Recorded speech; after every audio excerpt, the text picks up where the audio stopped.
buckle up, grab a spoon, pour yourself a cereal bowl. I'm going to discuss issues going on in the world. Everything from complacency to social stigmas to lighting the dark about what it's really like to be a business owner daily. This conversation isn't as common as it should be. This is why I'm giving you an inside look into what it means to thrive, not just survive, and what it means to allow consistency to conquer complacency. Now, it won't all be strippers and burritos, friends. In fact, sometimes it's going to be shrapnel and darkness. So buckle up, grab a spoon, and pour yourself a cereal bowl. We show you what being a business owner's like. They take you behind the scenes of a business owner's life. Not just the flashy stuff they show, but what goes on day to day. The good and the ugly and what it takes to pay the way. We talk about what others don't talk about. Secrets we don't keep it, this is where we let it all out. It's time to go to another episode. So buckle up, grab a spoon, pour yourself a cereal bowl.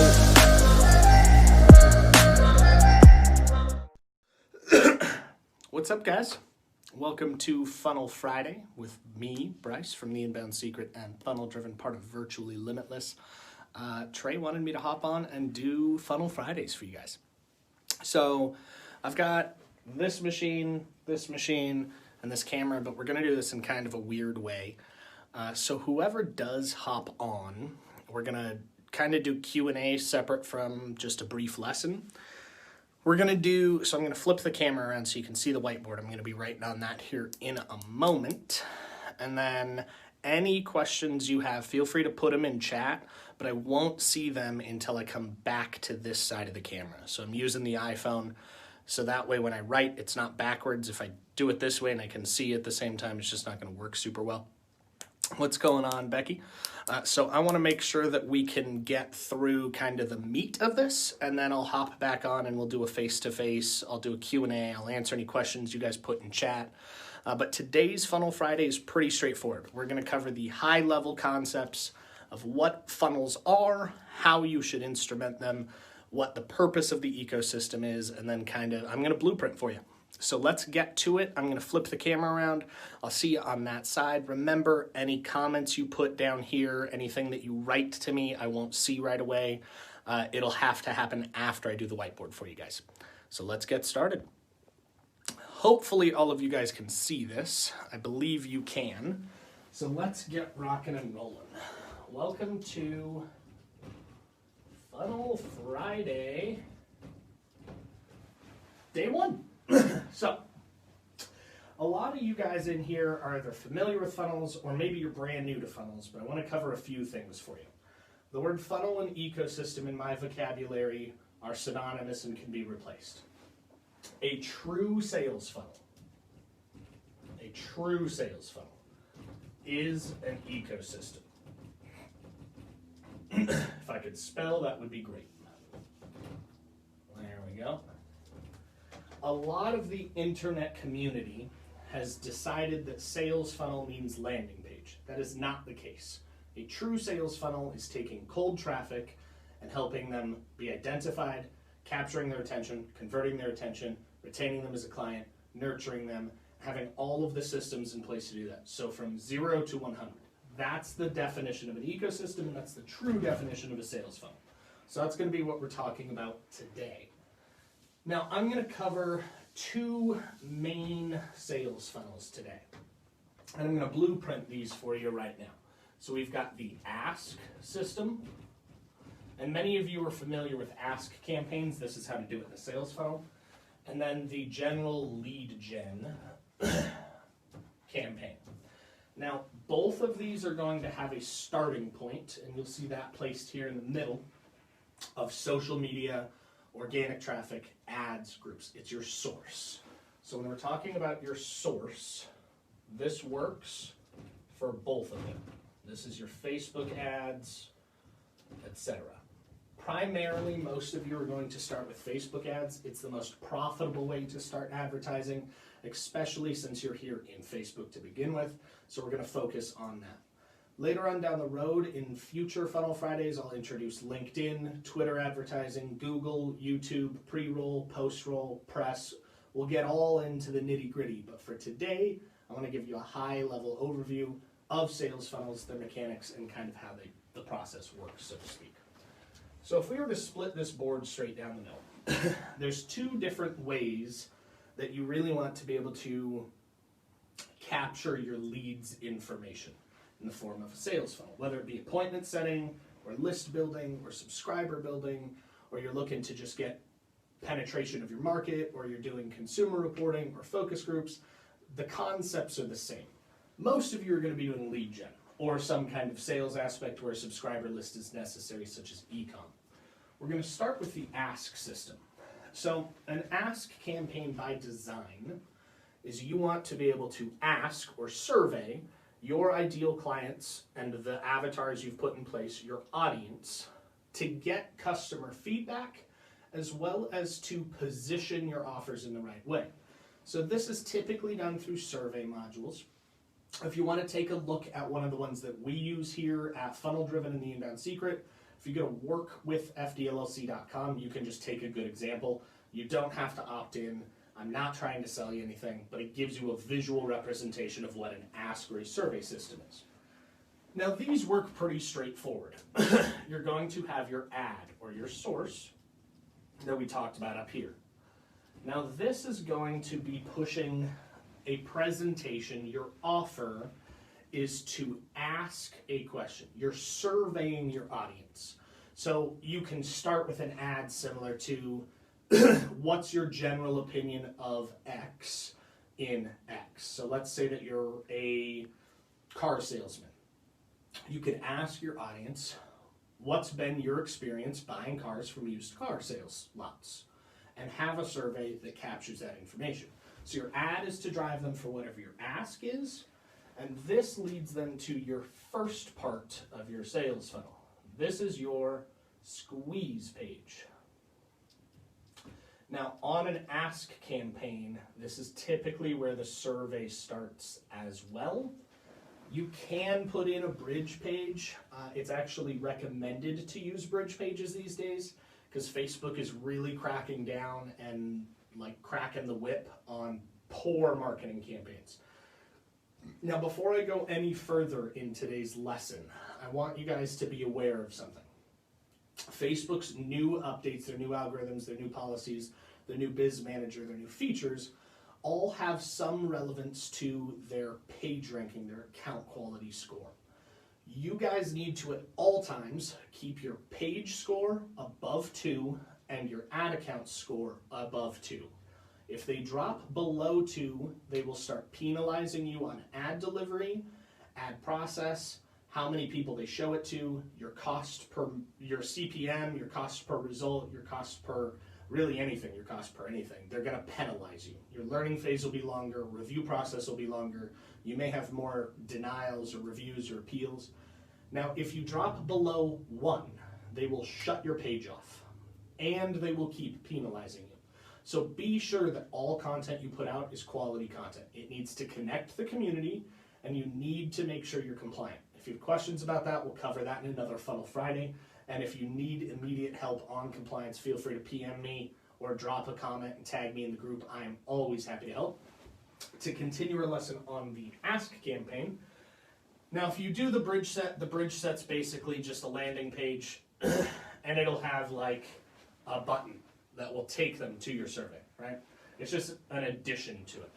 But your survey then comes in and your survey is going to look something like, here's your proposed question, and then here's their spot for their contact info and their answers, right? And then submit button. Now this is going to then lead them to a thank you page and then back to the community. Now why is this a good way to start a marketing campaign if you're trying to penetrate a market or get a better, concise idea of who your ideal client is? Well, to put it simply, this is basically polling your audience for direct feedback of what they want and how they want it. Now, this also lets you go ahead and get customer info for your list. But more importantly, it lets you track them. Your Facebook pixel goes right here and right here. So I'm going to go into how that's installed here in a second. It's going to attribute to both the lead gen set and the ad system. But your Facebook pixel, when you set up your ad account, if you have not already done so, you're going to take the general code. In ClickFunnels, you just go to the settings and you drop your main Facebook pixel code at the funnel level, so it covers all of your pages. Same as on Spark Builder, WordPress, etc. You put the main Facebook pixel code to cover all of your pages, your whole site. You put your event code, in this case, lead generated on page load, on the page after you collect information, the thank you page. That triggers an event your pixel will fire, telling you and tracking who was on your site, how far they went, what the tracking was, what their visual implication was, if it was a page view, if it was a lead generated, if it was a survey completed, etc. Now there are more event codes, but for the sake of today, we're talking about the lead gen concept both in the Ask campaign and the traditional lead gen campaign. So once you've got this information, you've pixelated these consumers, you can immediately start retargeting them with additional ads. That can be value offers, it can be white pages, it can be sales offers, it can be appointment offers, but now you're warming the audience up. You're moving them through the 4 pillars of growth. You've identified them, you've captured their attention, now you need to convert that attention to actionable opportunities and move them through your sales pipeline, through your sphere of influence. The next one we're going to talk about today is the lead gen campaign. A lot of you guys know these. A lot of you guys have been through these yourselves. Some of you may even have these. Now there's really basic ones and there's really complex ones. We're going to talk about a basic one and evolve it down the road, just to make things easy for you. So once again, we always start with a source. This is going to be your ad. Now in a traditional lead gen campaign, you are following some kind of scripting or some kind of offer or some kind of presentation where you're following the tradition of media. What I mean by that is think of TV commercials, think of print ads, think of radio ads. You need to entertain your audience, educate your audience, provide value to your audience, and then extract a lesson and solve a pain point. So it's 80% entertainment, 20% call to action, 80% fun, 20% business.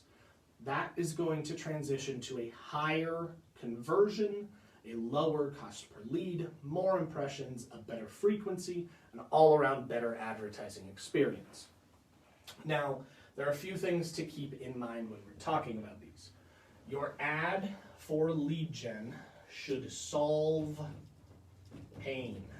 Now, what I mean by that, if you sell homes, the pain point is you're solving somebody's lack of having a home, a place they can raise their family, they can make memories, they can build a bond, they can live at, they own.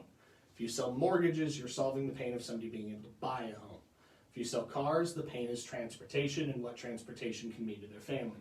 Digital marketing, which is one of the things that we sell, our pain point is solving people's complacency where they're at, their stagnation where they're at, the plateau that they are at, and solving that pain point so that they can grow, thrive, not just survive, make an impact, help others, give back to charities, communities, other people, and change the world.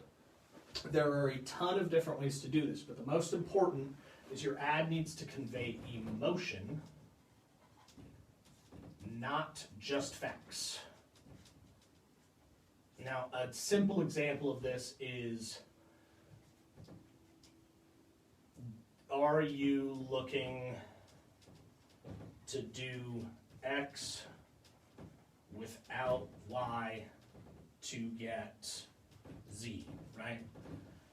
Are you trying to, I don't know, a digital marketing example. Are you trying to level up your business even though you're fighting 2020 without having to spend countless hours cold calling and hounding and spamming people so that you can make a bigger impact and change lives? Just as an example. You can modify that formula to basically anything. The second formula is the like, enjoy, love formula. And that's something along the lines of you will like to be able to experience freedom both financially and individually. You'll enjoy what you'll be able to do and the change you can make in others' lives, while you can love the aspect of knowing that you're instrumental in a growing economy. You can change that to fit your model as well, but it's just a good example. Now, this particular platform almost always leads to a landing page that looks similar to this. It's going to be a large headline, a subheadline, some kind of video that reconfirms their pain and your ability to solve that pain while adding authority to yourself, or a hero image, you can use those too, with a break, and then a sub-headline, or a smaller headline, I guess I should say, with a sub, and then bullet points, and then a call to action. This is all above the break, so above the fold of the page. And then you've got like your disclaimers and additional information and testimonials here and all of that good stuff, right? That adds social proof. This page then leads them to either a pop-up when they click the button, and that can be their form, or to another page where you collect the information, and then obviously to the thank you page, or appointment, like a Calendly, right? So your objective in this one, it can be after the Ask campaign, or it can be in lieu of, or they can work together or separately. But your objective on this one is to get a warm lead to become a hot lead, to become a prospect and potentially set an appointment or give you the information so that you can call them and pitch your service, your value, your offer, etc. Now, in the case of e-com, when you're doing this, it's for list building. You need to build a gigantic subscriber list so that you can consistently reach people via social media, via ads, via emails, via retargeting, via text message, the whole 9 yards. Because that's how e-com performs the best. For sales professionals doing B2B sales or B2C sales, this builds your CRM, giving you a consistent pipeline of people to help serve, and gets you the data that you want for retargeting. Now, in the sequence of how these sales funnels really work, we could spend all day talking about kind of the pages. But what I want to kind of lean to wrap today up on our first Funnel Friday is show you a generalized flow, just a very simplistic drawing of how these help you identify, capture, convert, retain, and reuse information. So you've got your ads. This is almost always stage one. Now, in place of ads, you can do organic traffic. You can do group traffic. You can do referral traffic. You can do all of them if you want. But these all lead to your landing page sequence, your portion of the sales funnel. Now, these landing page sequences are what we just went over on the last two, where the board was split. Those were two different landing page sequences. Very simplistic ones, but in and of themselves. Now, once people go through your landing page sequence, whatever that may entail, this then sends them to retargeting, your subscribers, and your follow-up. Now, most people end there. You're not most people. You're virtually limitless, right? So what we want to do is we want to take people from this initial inception, and then we want to level them up. We want them to consume more data. We want to pre-frame your sales. We want them to become ranting, raving fans. We want you to build authority, and we're going to do that with content. This is where IBB comes into play, otherwise known as intent-based branding. Now we've kind of changed this a little bit for what we call the inbound method, but for today's talk, we're going to talk traditional intent-based branding.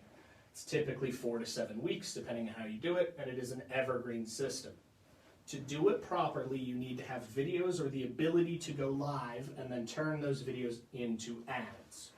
You are going to go value, value, value, soft CTA,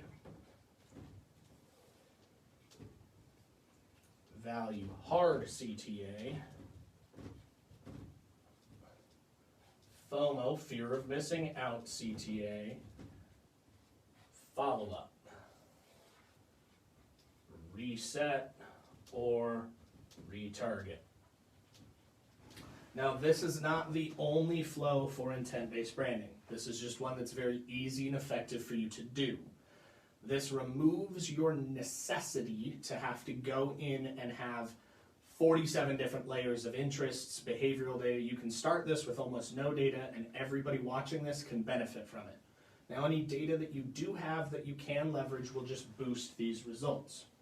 Now, what I mean by this flow is video 1, cold audience, completely broad targeting, basically the minimum you need to let Facebook's algorithm do their thing.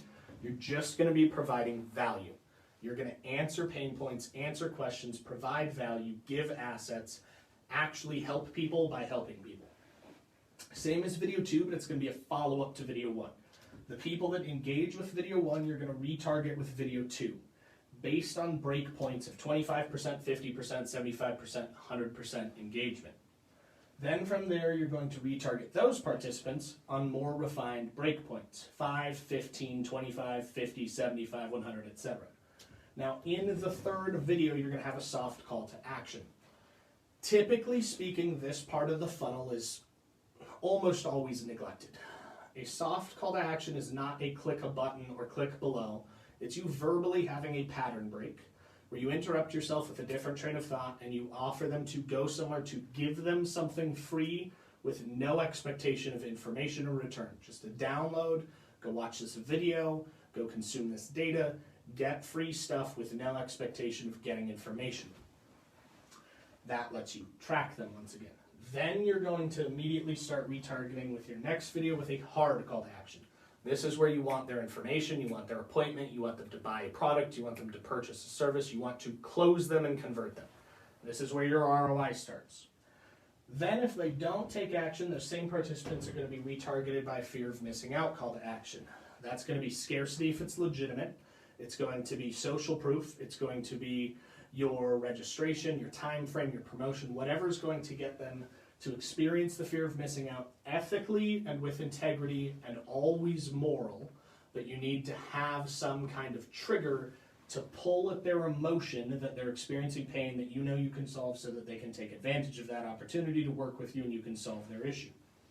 From that, it's going to be your follow-up. Your follow-up is going to be you want to have them consume and indoctrinate themselves within your sales funnel. That's going to be your follow-up text, your follow-up emails, your follow-up ads, your follow-up messages, even organic content inside your organic ecosystem, which is your social media profiles, press, etc. We'll get into that in other Funnel Fridays. And then it's going to be your reset and retarget. Now, what that means is people that have gone through this sequence that are still showing propensity and engagement, layers have been added in, you're going to retarget with additional content values or cross offers or upsells, etc. For participants that you don't believe fit any of your information, you're going to kind of reset this frame and position them in a different light. Maybe they're not the best fit to buy a couch, but they're the best fit to buy a tent. Follow that train of thought and let the data show you where to go. Now, last thing that I want to wrap up with.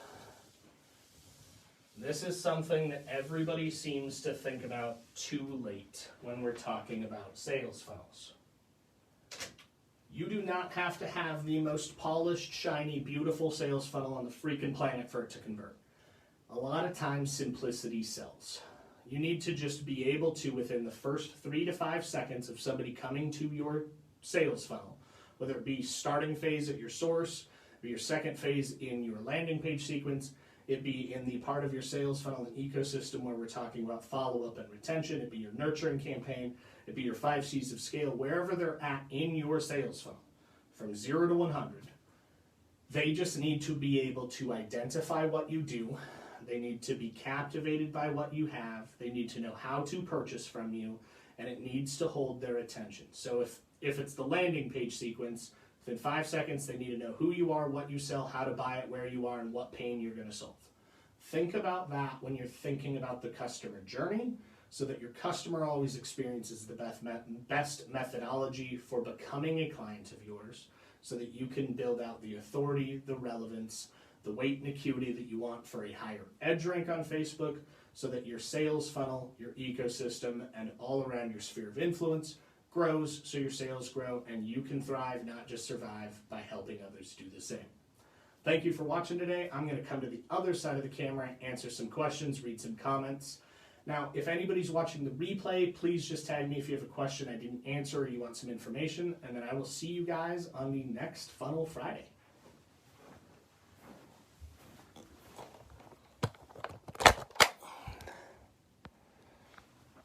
All right, guys, I am here. Let's take a look and see what we've got going on.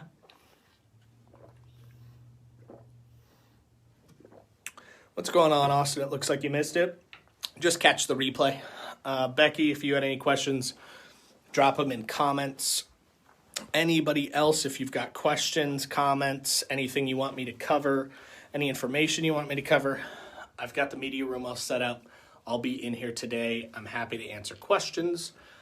Let me know if you guys want anything covered specifically for Funnel Friday number 2 coming next week. And I'll wrap up with this. Happy Halloween, happy holidays. Love you all. Remember, you are virtually limitless if you believe you are. Thrive, not just survive. See you later. Buckle up, grab a spoon, pour yourself a cereal bowl. I'm going to discuss issues going on in the world. Everything from complacency to social stigmas to lighting the dark about what it's really like to be a business owner daily. This conversation isn't as common as it should be. This is why I'm giving you an inside look into what it means to thrive, not just survive, and what it means to allow consistency to conquer complacency. Now, it won't all be strippers and burritos, friends. In fact, sometimes it's going to be shrapnel and darkness. So buckle up, grab a spoon, and pour yourself a cereal bowl. We show you what being a business owner's like. They take you behind the scenes of a business owner's life. Not just the flashy stuff they show, but what goes on day to day. The good and the ugly and what it takes to pay the way. We talk about what others don't talk about. Secrets we don't keep it, this is where we let it all out. It's time to go to another episode. So buckle up, grab a spoon, pour yourself a cereal bowl.